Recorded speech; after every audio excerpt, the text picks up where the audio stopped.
Notre invitée ce soir, Anne-Claire Legendre. Bonjour, vous êtes porte-parole du ministère des Affaires étrangères, ministère français des Affaires étrangères. Merci d'avoir accepté notre invitation. D'abord, peut-être une première réaction aux violences ce soir à Ouagadougou. On sait, il y a un institut français qui a été attaqué. Il y a un début d'incendie au moment où on se parle. Quelle est votre réaction ? Nous condamnons fermement toutes les violences contre nos emprises diplomatiques. Il y a en effet des manifestants hostiles, manipulés par de la désinformation, qui ont pris à partie notre ambassade. Et il y a eu aussi des vandalisations sur le site de l'Institut français de Bobo Dioulasso. Ça fait suite à ce qui s'est passé il y a quelques heures, c'est-à-dire un coup d'État qui a porté au pouvoir Ibrahim Traoré, nouvel homme fort du pays. Il y a eu ces dernières heures des rumeurs, j'ai envie de dire, sur une possible ingérence de la France dans ce coup d'État. Je vous propose de l'écouter et on va réagir ensemble après. Une contre-offensive, oui, organisée, mais soutenue par la France, je ne pense pas.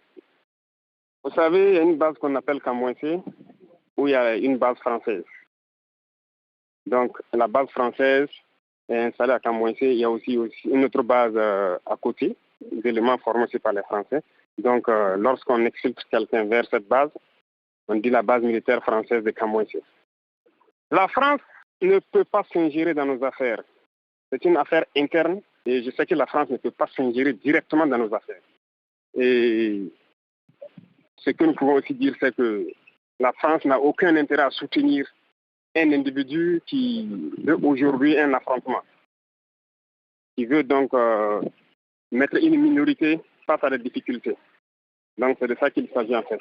Sinon la France n'a aucune légitimité à interférer directement dans nos affaires. Ça, nous le savons. Et je sais que la France aussi respecte cela. Anne-Claire Legendre, est-ce que ces propos du chef de la junte désormais au pouvoir vous rassurent? Ça vient désamorcer un peu ce qui avait été annoncé un peu plus tôt. Non, mais soyons clairs, la France n'a aucune implication dans ce qui est survenu en Burkina Faso depuis hier soir. Nos forces armées sont dans une base, dans un camp militaire et n'ont aucune implication dans la vie politique burkinabé. Elles sont là dans le cadre de Barkhane, dans le cadre de la lutte contre le terrorisme. Et toutes ces rumeurs sur l'accueil de Paul-Henri Damiba au sein de cette base n'ont aucun fondement. Paul-Henri Damiba n'a jamais été accueilli sur cette base, il n'a jamais été accueilli sur notre ambassade. Est-ce que vous avez des informations sur l'endroit où il pourrait se retrouver actuellement? Est-ce que vous savez où se trouve l'ancien président, on peut dire, du Burkina Faso? Absolument pas. Et je constate qu'aujourd'hui, la situation sur le terrain à Ouagadougou est extrêmement confuse.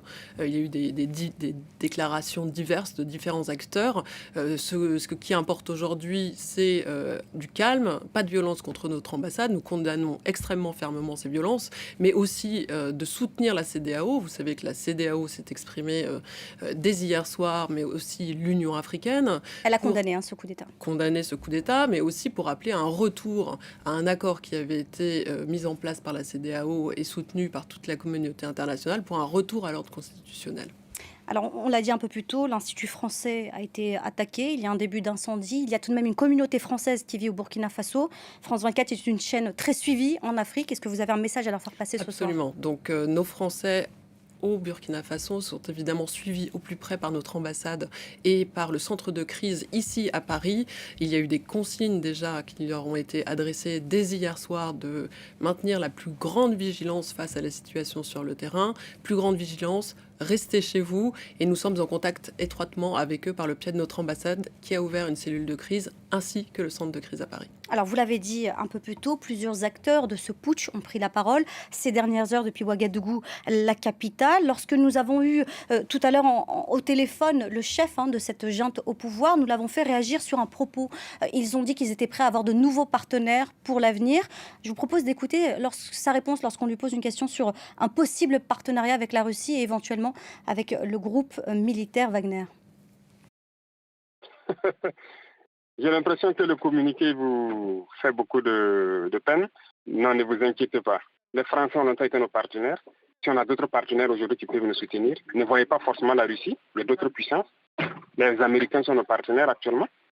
On peut avoir aussi la Russie comme partenaire. D'ailleurs, nous sommes en partenariat avec la Russie. Il s'agit de renforcer.